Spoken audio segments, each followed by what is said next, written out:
اعوذ باللہ من الشیطان الرجیم بسم اللہ الرحمن الرحیم اللہم صلی علی محمد و آل محمد وعجل فرجہم۔ محترم ناظرین، آج کی اس مختصر سی ویڈیو میں انشاءاللہ بیان کروں گا آپ کے اور میرے 8ویں امام رضا علیہ السلام پہ سوال کیا صحابی نے، یا ابن رسول اللہ یہ فرمائیں کہ جب قوم نوح پر عذاب ہوا تو اللہ کی ذات نے اس میں موجود بچے جو کہ شیر پیتے تھے، دودھ پیتے تھے، ان کا کوئی گناہ نہیں تھا، وہ بے قصور تھے،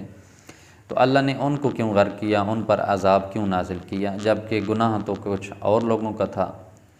جو پیغمبر کو، نبی کو نہیں مان رہے تھے، وہ تو اور لوگ تھے، تو اس میں ایسے لوگ بھی، ایسی خواتین، ایسے حضرات موجود۔ تو بہرحال جب سوال ہوا تو امام ارشاد فرماتے ہیں کہ دیکھو، جب اللہ کی ذات نے قوم نوح کو عذاب کرنا تھا تو اس سے 40 سال پہلے بچوں کی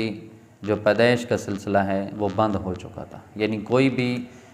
جب سے خداوند متعال کی ذات نے قوم نوح پر جو ہے عذاب نازل کرنے کا ارادہ فرمایا، اس وقت سے لے کے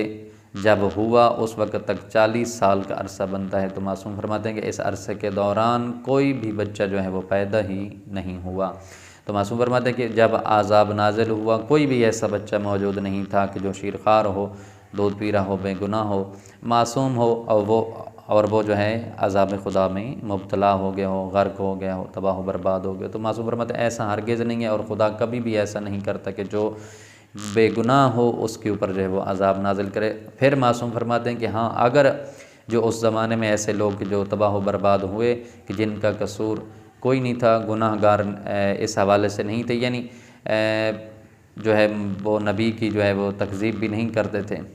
لیکن مانتے بھی نہیں تھے، یا ایسا معصوم فرماتے ہیں کہ کوئی اگر انسان ظلم و ستم کو دیکھ رہا ہے کہ کہیں پہ ہو رہا ہے اور خود اس میں کرنے میں شامل نہیں ہے لیکن اس کو دیکھ کے جو ہے وہ خاموش رہا ہے، تو معصوم فرماتے ہیں ایسا ہی ہے کہ جیسے اس نے اس کے اوپر ظلم کیا ہو، یعنی اس کام میں، اس فعل میں جو ہے وہ شریک، برابر کا شریک ہوتا ہے۔ تو جن لوگوں پہ عذاب آیا ان میں سے کچھ کرنے والے تھے، کچھ خاموش تماشائی تھے، دیکھ رہے تھے، تو معصوم فرماتے ہیں کہ اس لیے ان پر جو ہے وہ عذاب نازل ہوا۔ لیکن یہ سوال کہ مولا جو ہے وہاں پر جو بچے تھے، شیرخوار بچے تھے، جو دودھ پینے والے بچے تھے، ان پر بھی عذاب نازل ہوئے، تو معصوم فرماتے ہیں کہ 40 سال تک جو ہے بچے پیدا ہی نہیں ہوئے، لہٰذا اس وقت معصوم فرماتے ہیں کوئی بھی جو ہے بچہ ایسا موجود نہیں تھا جو شیرخوار تھا۔ آپ تمام مومنین کی خدمت میں ملتمس ہوں، دعا میں یاد فرمائیں گے۔ اگلی ویڈیو تک دیجیے اجازت، اللہ حافظ۔